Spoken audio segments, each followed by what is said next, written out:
महाराष्ट्र से बड़ी खबर आ रही है। महाविकास अघाड़ी सरकार टूटने जा रही है। जी हां, शिवसेना के 32 विधायक टूट रहे हैं, ऐसा दावा बीजेपी कर रही है। इसके साथ ही आपको बता दें कि एमएलसी चुनाव में क्रॉस वोटिंग हुई थी, जिसके बाद उद्धव ठाकरे ने बैठक बुलाई थी और कई सारे जो शिवसेना के विधायक थे वो बैठक में नहीं आए थे। इसके साथ ही मंत्री एकनाथ शिंदे जो है वो गुजरात पहुंच गए हैं। इसके साथ ही आपको बता दें उनके घर की सुरक्षा में सीआरपीएफ के जवान तैनात कर दिए गए। अब आप पूरा मामला समझ सकते हैं कि किस तरीके से बीजेपी ने एक बड़ी चाल चली है। यहां पर साफ दिखाई दे रहा है कि महाराष्ट्र सरकार गिरने जा रही है। और इस वक्त की एक बड़ी और खबर आ रही है कि देवेंद्र फडणवीस दिल्ली के लिए रवाना हो गए। आप समझ सकते हैं कि महाराष्ट्र में हलचल है और इसी बीच देवेंद्र फडणवीस दिल्ली पहुंचते हैं। सीआरपीएफ के जो जवान हैं वो एकनाथ शिंदे के घर पर लगाए जाते हैं और वो 3 मंत्रियों के साथ गुजरात में है। गुजरात में बीजेपी की सरकार है, 32 शिवसेना के जो विधायक हैं वो उनके साथ हैं। अब ये पूरा मामला जो आप समझ सकते हैं कि किस तरीके से महाराष्ट्र में हंगामा मचा हुआ है। इसके साथ ही आपको बता दें कि महाराष्ट्र में बीजेपी के पास सिर्फ और सिर्फ 106 एमएलए हैं, लेकिन एमएलसी चुनाव में 134 विधायकों का समर्थन उन्हें मिला है। आप समझ सकते हैं किस तरीके से देवेंद्र फडणवीस ने एक बड़ा कारनामा महाराष्ट्र में करके दिखाया है। और इसीलिए बीजेपी के जो नेता हैं लगातार राज्यसभा के बाद एमएलसी चुनाव में जिस तरीके से बीजेपी ने एक बड़ा परचम लहराया है, सोशल मीडिया पर देवेंद्र फडणवीस ट्रेंड कर रहे हैं। देवेंद्र फडणवीस को लेकर यह कहा जा रहा है कि अकेला देवेंद्र फडणवीस क्या करेगा। जो सुप्रिया सुले ने बयान दिया था उसके ही बयान को लेकर एक तरीके से शरद पवार, उद्धव ठाकरे और संजय राउत की खिल्ली उड़ाई जा रही है। इस खबर को लेकर आपका क्या कहना है, कमेंट करके जरूर बताएं। आज मुझे इस बात की बहुत खुशी है, भारतीय जनता पार्टी के तीनों उम्मीदवार राज्यसभा पर निर्वाचित हुए। राज्यसभा में हमारे नेता और देश के मंत्री माननीय पीयूष जी गोयल जो हमारे मुंबई से हैं, वे रिकॉर्ड 48 वोट लेकर यहाँ पर निर्वाचित हुए। हमारे महाराष्ट्र के पूर्व कृषि मंत्री डॉक्टर अनिल बोंडे जी ये भी रिकॉर्ड 48 वोट लेकर निर्वाचित हुए। पूर्व सांसद और फिर से सांसद बने धनंजय महाडिक जी, इन्होंने कोल्हापुर की पद्धति से कुश्ती लड़ते हुए अंतिम क्षणों में ऐसा धोबी पछाड़ लगाया, ऐसा दाव खेला कि जिसके कारण शिवसेना के पहले नंबर के अधिकृत उम्मीदवार श्री संजय राउत जी इनसे भी ज्यादा वोट लेकर धनंजय महाडिक जी चुनकर आए। मैं ऐसा मानता हूं कि निश्चित रूप से हमारी महाराष्ट्र की जो टीम है, माननीय चंद्रकांत दादा पाटिल इनके नेतृत्व में जो काम हुआ है, उस नियोजन के कारण ये विजय हमको मिली है।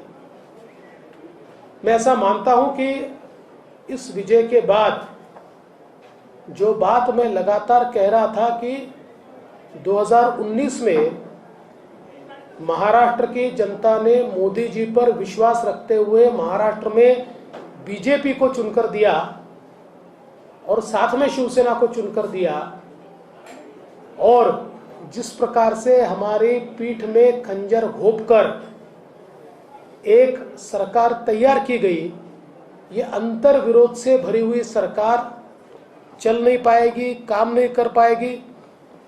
चल तो रही है, लेकिन मुख्यमंत्री जी की कार चल रही है, सरकार बंद है, सरकार नहीं चल रही है।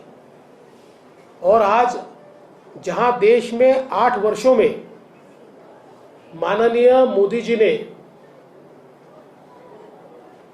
देश को बदला है, वही देश का सबसे अहम राज्य महाराष्ट्र पिछले 2.5 साल से बंद है।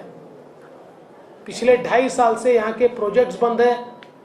न किसानों के बारे में कोई सोचता है, न मजदूरों के बारे में कोई सोचता है। सरकार कोई काम करती हुई हमको दिखाई नहीं पड़ती।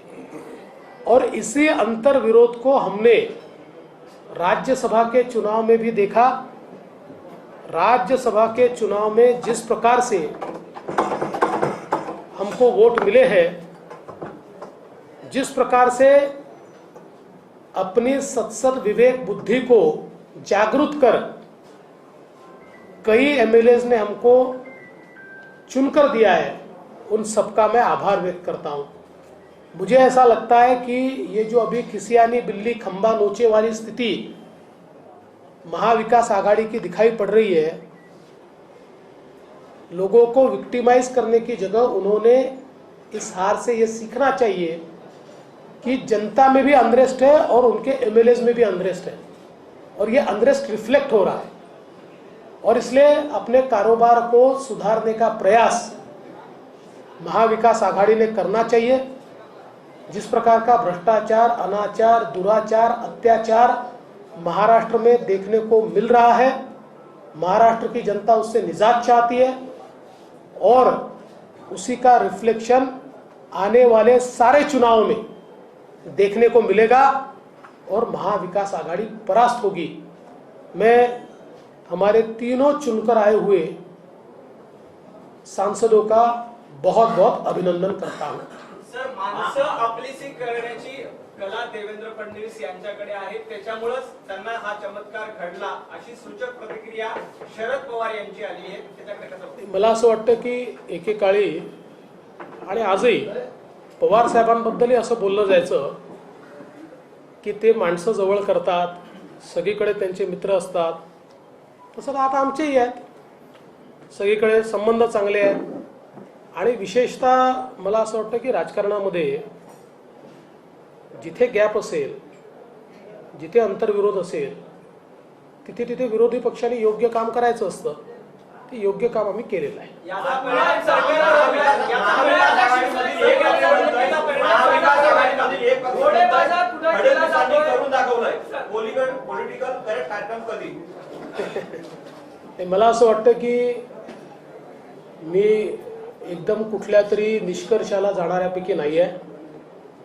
पॉलिटिकल करेक्ट कार्यक्रम कधी होईल, जेव्हा होईल तेव्हा तो तुम्हाला दिसेल। पण आम्ही मात्र केवळ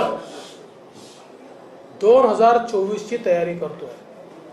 2024 ची लोकसभा, 2024 ची विधानसभा पूर्ण बहुमताने भारतीय जनता पार्टी जिंकेल। सर, घोडेबाजार केला जातोय, त्यावेळेस जेव्हा 7 ते 8 मतं आम्हाला मिळणं अपेक्षित होती, पण मिळाली नाही, कारण घोडेबाजार समोर उभा होता। वारंवार ते इथे येऊन बोलतोय। असं आहे की आमदारांना घोडे म्हणणं ही त्यांची संस्कृती असू शकते। खरं म्हणजे त्यांनी घोडेबाजार ज्या दिवशीपासून सुरू केला त्या दिवशीपासूनच त्यांच्या आमदारांनी फैसला केला की आपल्याला घोडा म्हणतायत तर आपली आवश्यकता यांना नाही आहे, आणि त्याच्यामुळे आपण आता बीजेपी सोबत गेलं पाहिजे।